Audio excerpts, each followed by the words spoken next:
2026 का notification on the way है। मान के चलिए बहुत जल्द आपको इसके बारे में अपडेट मिलेगा और फॉर्म भरने स्टार्ट हो जाएंगे। एग्जाम कब होगा सर ये बता दीजिए। चलिए सारी जानकारी बता देता हूं और इस 10 मिनट की वीडियो में ये भी बताऊंगा कि अगले 1 साल में सीईटी के अंतर्गत कौन कौन से एग्जाम होंगे। सीईटी को क्रैक होती है, एक तो सीईटी 12 की होती है और एक होती है आपके स्नातक स्तर वाली। थोड़ा ध्यान से सुनना मेरी बात को, क्योंकि नॉलेज इज पावर है ना। बिना जानकारी के कुछ भी नहीं है। जो 12वीं पास फर्स्ट ईयर सेकंड ईयर में भाई बहन है वो सीईटी 12 दे सकते हैं, और क्योंकि नॉलेज इज पावर है ना, बिना जानकारी के कुछ भी नहीं है। जो 12वीं पास फर्स्ट ईयर सेकंड ईयर में भाई बहन है वो सीईटी 12 दे सकते हैं, और फिर सीईटी 12 पास करने के बाद में जितने भी एग्जाम जो सीईटी 12 में शामिल है वो एग्जाम वो दे पाएंगे। ग्रेजुएशन वाले पेपर वो नहीं दे पाएंगे। ये वाले जो बड़े वाले भाई बहन है ना, हाँ, ये जो है जो ग्रेजुएशन फाइनल ईयर में है, अंतिम वर्ष में, या फिर ग्रेजुएट हो चुके हैं, ये क्या कर सकते हैं कि सीईटी स्नातक वाला और 12th वाला दोनों एग्जाम दे सकते हैं, और दोनों में जो शामिल भर्तियां है उन दोनों के पेपर भी दे सकते हैं, और मतलब इनको डबल फायदा है।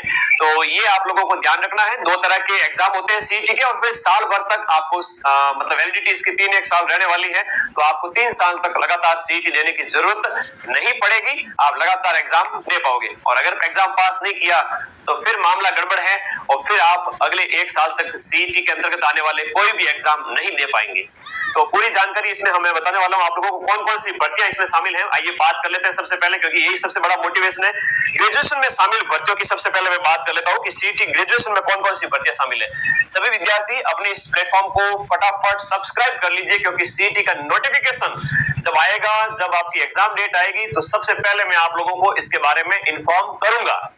ठीक है, तो सब्सक्राइब कर लो सबसे पहले फटाफट। एग्जाम कब तक हो सकता है उसके ऊपर भी बात कर सकते हैं। अभी जब नोटिफिकेशन आता है, अगर मार्च अप्रैल मई वॉटेवर जो भी है, जून से पहले पहले, तो मान के चलिए इसका जो एग्जाम है वो आपका जून से लेकर के भाई जून से लेकर के आपका दिसंबर के बीच में। जून से दिसंबर की बात करें तो जून से दिसंबर का मतलब इसके मिड में, सितंबर अक्टूबर के आसपास, दीपावली के आसपास, या उस मतलब लास्ट ईयर भी 2024 में इतना ही था, 25 में हुआ नहीं सीईटी, तो मान के चलिए आज से 6 महीने के आसपास आपका पेपर हो जाएगा, और मल्टीपल पारी में होगा। 20 से ज्यादा लाख बच्चे इसमें बैठते हैं, तो आप लोगों को चूकना नहीं है।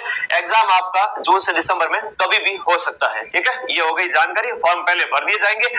सीईटी ग्रेजुएशन में कौन कौन सी भर्तियां शामिल होती है सर बता दीजिए। सबसे पहले पटवारी इसमें शामिल है। पटवारी का पेपर 2025 में हो चुका है।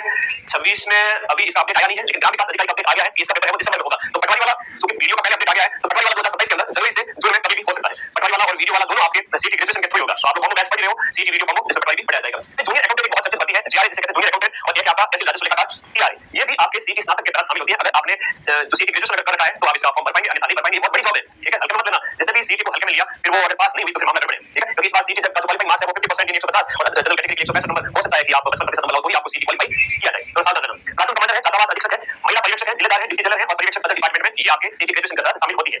इसके अलावा हम बात करें सीईटी 12 की। सीईटी 12 में अभी आईडीसी का पेपर हो रहा है जुलाई में। ठीक है, और कांस्टेबल की नई भर्ती कह रहे हैं कि 4000 के आसपास आई है, तो उसकी भी तैयारी करनी है। वनपाल का पेपर है और जून में, और वनपाल वनरक्षक ये सब इसके अंदर शामिल होती है। छात्रावास अधीक्षक जो आपका अल्पसंख्यक डिपार्टमेंट का वो है, जमादार का पेपर दिसंबर में हुआ था, और आगामी भर्तियां ये भी होगी। अन्य और भर्तियों को भी इसमें शामिल कर सकते हैं सीईटी के अंदर। कुछ कनिष्ठ अलग डिपार्टमेंट की वो भी सीईटी 12 के अंदर शामिल है। सर आपका साथ हो तो सारे एग्जाम फोड़ देंगे। बिल्कुल धन्यवाद भाई इस क्रेडिट के लिए, लेकिन आप लोगों को मेहनत करनी पड़ेगी, और मेहनत मैं करूंगा आप लोगों को सीईटी वीडियो कॉम्बो बैच के अंदर। भले ही आपका 50 से 55% जो है ये पात्रता कर देवे, लेकिन ये जो अंक लाने में मैं पूरी मदद करूंगा।